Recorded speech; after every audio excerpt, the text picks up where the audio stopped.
આમાં ડ્રગ્સની અંદર સજા પડી હોય એવું કોણ છે? ઊભો થા. શું નામ છે તારું?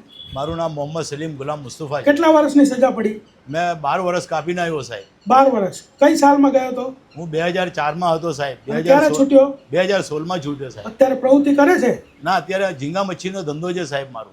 અચ્છા, તો ડ્રગ્સનો ધંધો કરતો હતો જે તે વખતે? ના સાહેબ, હું બંધાણી હતો ને હું લેવા માટે ગયો.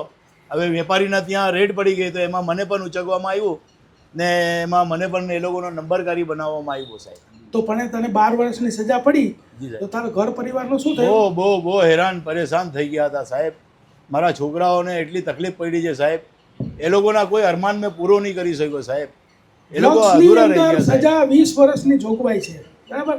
આપણા કાયદાઓમાં સૌથી કડકમાં કડક કાયદો NDPS એક્ટનો છે. જી સાહેબ. બરાબર? એમાં જામીન પણ મળતા નથી. ના સાહેબ. 20 વર્ષની સજા પડે છે. તો નાના નફા માટે આવો ધંધો કરવો નહીં, નહીંતર તમારો ઘર પરિવાર બધું બરબાદ થઈ જશે.